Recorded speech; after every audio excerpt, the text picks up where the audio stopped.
I tell you about the time we did baptisms for Native American people with names that made me giggle because I have the sense of humor of a 12-year-old boy? One of the people, I don't remember if I was baptized, I remember. And here's the thing, if you're turning in Native American names, just let us butcher the way the Native Americans would have pronounced it. Don't translate them into English. I was baptized for someone whose name was light-colored petrified rock. Diana's going to have apple whiskey shooting out her nose here any second. Swallow. Swallow. And I remember there was... Did you say petrified rock? Yes. Light-colored petrified rock. Petrified rock. Right. I swear. Maybe it was... Well, I don't know. I really think it was rock. I know your geologist father is cringing. I'm cringing. Because rocks aren't petrified. Other things become petrified and become rocks. Yeah. I took geology at college. This is a long time ago. Yeah, thank you. Yep.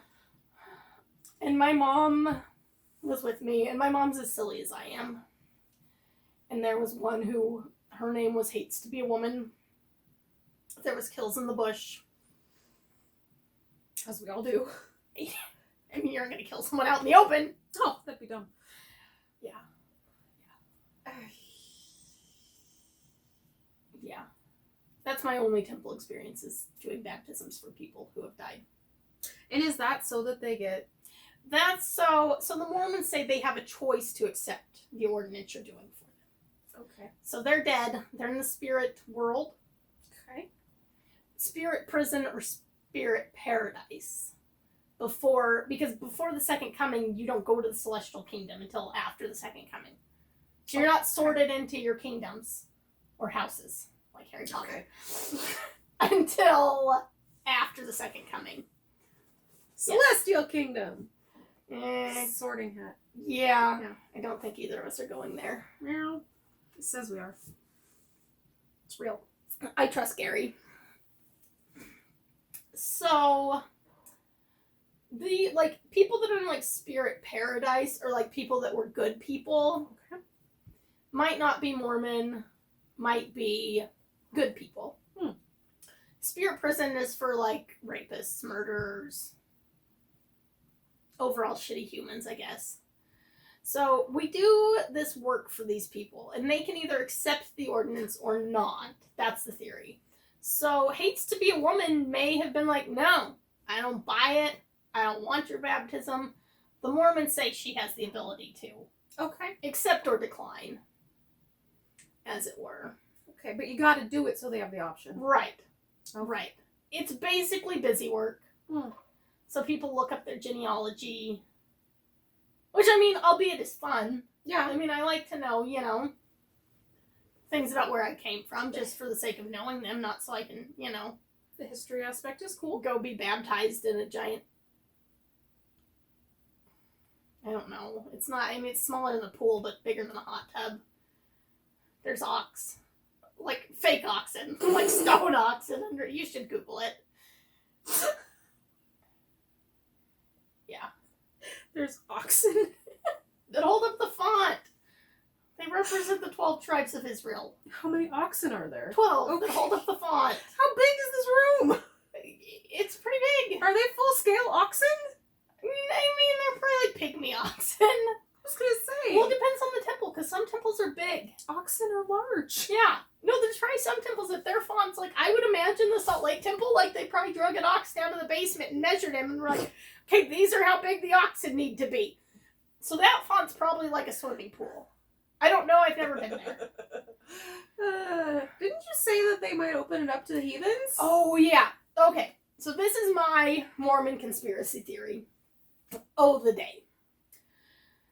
So they're closing the Salt Lake Temple, from what I understand, because they're doing renovations, which include earthquake proofing. So they're going under the building, and I don't know. I'm not a structural engineer. I think they're adding springs. Sure. Stability. I don't know. Sure. Or, I don't know, something Sounds that like a it thing. rocks. I don't know. Yeah. Anyway. They're doing that. And I'm sure they're going to do renovations inside. So unless you have, which with Salt Lake, you might be able to find a whole construction crew that all has temple recommends. And then they wouldn't have to rededicate it after this work is done. Because you can't let any unclean thing into the temple. And if you do, you have to have a big ceremony and rededicate it to the Lord and make it clean again. And it's complicated. Yeah. Obviously. So, my thought is they're doing all these renovations. And a lot of these people doing these renovations probably don't have temple recommends. So, probably the temple is going to be soiled by these people's mere presence. And they're going to have to rededicate it. Well, and before they rededicate it, they'll have an open house, as they do with new temples, which is a ploy to get people to join your church, because you let them walk around this fancy building and be like, if you join our church, you get to come here. We're not going to tell you about the weird shit we do here, but you can come here if you join our church and give us 10% of your income. It'll be fun. Wink, wink, nudge, nudge. So I'm hoping, fingers crossed, that they do an open house of the Salt Lake Temple before they reopen it. So road tripping. Oh yeah, we're definitely road tripping. Yeah. That's been your Mormon conspiracy theory of the day. I'm so excited. That'd be amazing. I know.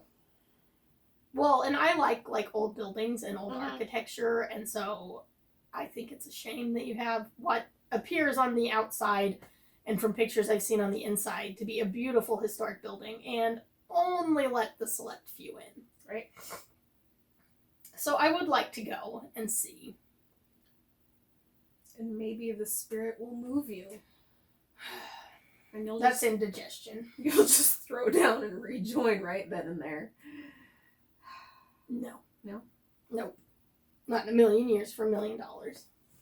It's fair. I like my non-religious life. I like having an extra day of the week where I'm not being, pressured into teaching a lesson or wrangling children or, I don't know. Because I'm too old now, I can go to a singles ward. Oh. And I'm not single either, so I'd have to go to a regular family ward, and those are scary. Children everywhere. Yeah. Like, you know how some churches, the kids go somewhere else while the parents, worship? Not in Mormon church. In Mormon church, for the first hour, the whole family sits in pews and you try to keep your children still and quiet. God. It's a real fun game. No. That sounds like the worst game. It does.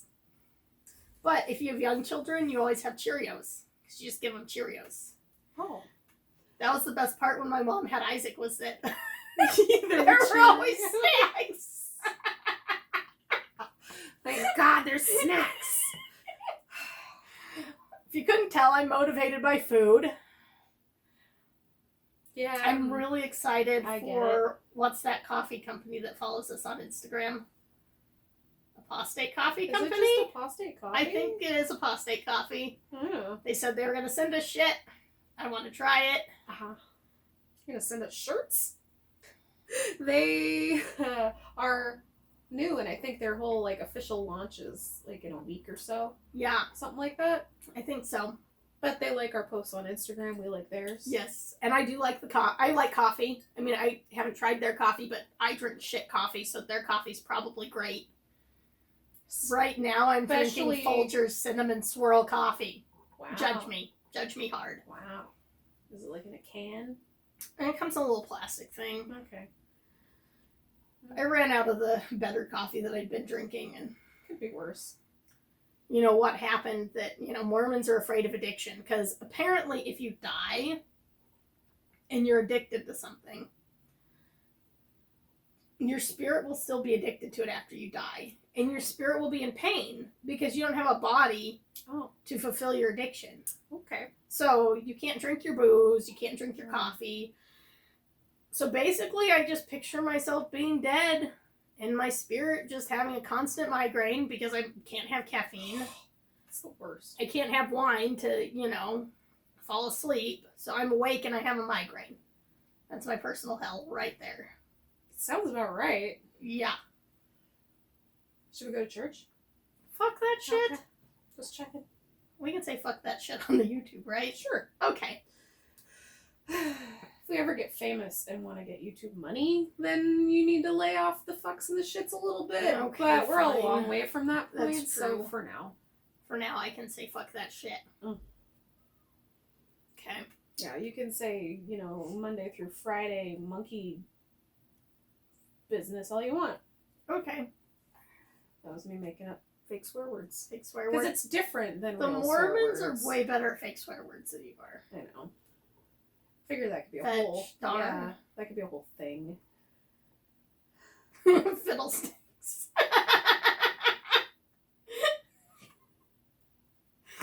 I kind of want to piss off Shelly's dad so I can hear him say fiddlesticks. Can we just get a soundbite of him saying fiddlesticks? We should ask Shelly if she'll make us a soundbite of her dad saying fiddlesticks. I would appreciate it. I would too. My dad maybe wasn't the best. Well, I he's would- still alive. Every so time you say fuck this shit, I would dub it over with him saying fiddlesticks. fiddlesticks. My dad, I love my dad. He's much more. My mom's a very black and white thinker. Very black and white. It's either right or it's wrong. There's no in between. You know. My dad's a little more, you know, sees the shades of gray, as it were. And one time, I was talking about this friend that I had, and this guy, his mom was, she was an awful human, first of all. She was a manipulative, mean, something or another.